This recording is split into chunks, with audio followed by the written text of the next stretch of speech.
Before Vestige మా mummy house wife, ఇంటికే పరిమితం. మా డాడీ బార్ అండ్ రెస్టారెంట్లో వర్క్ చేస్తాం. నాకు అక్క, మేమిద్దరం స్టడీస్ పరంగా అక్కడ ఉంటాం. సో బిఫోర్ వెస్టీజ్ మా అమ్మకి ఫుల్ మైగ్రేన్ హెడేక్ ఉండేది. మా పెద్ద మామయ్య గవర్నమెంట్ టీచర్ కావాలి, ఆయన వెస్టీజ్ గురించి మాకు చెప్పడం జరిగింది. నమ్ముతారా? చెప్పిన వెంటనే ఎవరైనా నమ్ముతారా? మేము నమ్మలేదు, అట్లనే నెగ్లెక్ట్ చేసాం. సరే ప్రోడక్ట్లన్నా వాడుకుందామని వాడుకున్నాం. ఫుల్ రిజల్ట్ వచ్చింది. మా అమ్మ ఇప్పుడు మైగ్రేన్ హెడేక్ అనేది మా అమ్మకి లేదు, చాలా హ్యాపీగా ఉంది. సరే మీటింగ్ వద్దాం, సరే మీటింగ్ ఇద్దాం అన్నట్టు మా మామయ్య కావలి నుంచి కోటపోకుండా తీసుకెళ్దామని ట్రై చేయడానికి వచ్చాడు.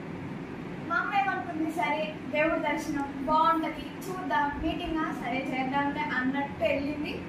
మీటింగ్ ఉన్నది. ఎంఎస్ఆర్ గురువు గారు మాట్లాడిన తర్వాత మైండ్ అంతా చెప్పింది. ఇంటికి వచ్చింది, వెస్టీజ్ గురించి చెప్పింది. వెస్టీజ్ ఎలా ఉంటుంది ఏంటి అనేది చూద్దాం, మీటింగ్ ఇద్దామని యూట్యూబ్లో సెర్చ్ చేయడం స్టార్ట్ చేసింది. బాగుంది అని చెప్పి ఇంకా మీటింగ్కి వెళ్ళడం స్టార్ట్ చేసింది. డాడీ బార్ అండ్ రెస్టారెంట్ నుంచి అసలు బయటికి రాడు. 7 నుంచి ఇంటికి బయలుదేరితే మళ్ళీ నైట్ 2 అవుతుంది.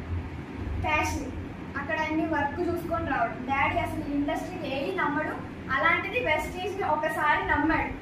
సరే చూద్దాం, మీటింగ్కి వెళ్దామని Chilukurupeta award function bronze director అయిన తర్వాత అవార్డు తీసుకుందామని చెప్పడానికి వెళ్ళాం.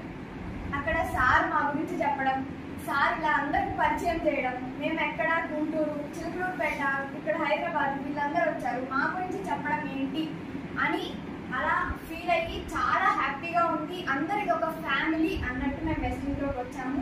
ఇప్పుడు హ్యాపీగా ఉన్నాము. ఫ్యామిలీ వెస్టీజ్కి అంకితమై వర్క్ చేస్తున్నాం. మా హైయెస్ట్ ఇన్కమ్ 1,17,230 అశ్విత మేడం, జ్యోతి మేడం ఎవరో కూడా నాకు తెలియదు. ఇక్కడ నన్ను ఇంత ఫ్యామిలీలా చూసుకుంటున్నారు. మా మమ్మీని మా డాడీని కన్విన్స్ చేసి 1 వీక్ నన్ను హైదరాబాద్లో ఉంచుకున్నారు. అసలు నాకు హైదరాబాద్ అంటేనే తెలియదు. ఇప్పుడు నా ఫ్యామిలీయే కాదా? ఆమె నా పెద్దక్క, ఆమె నా చిన్నక్క. ఇప్పుడు మేము ఫ్యామిలీయే కాదా?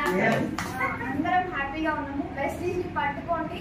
ఇంకా ట్రిప్పులు కానీ బయటికి ఎక్కడ ప్రపంచం తెలియని వాళ్ళు కూడా బయటకు వస్తారా రారా? నేనైతే ప్రపంచం చూడాల, వీళ్ళు నాకు ప్రపంచం చూపించారు, వీళ్ళు కూడా చూపిస్తారు. పట్టుకుంటే నాకు 1,00,000 రావడం కాదు, మీకు 5 లక్షలు రావడం ఎలా అనేది నేర్పిస్తారు. ఓకే.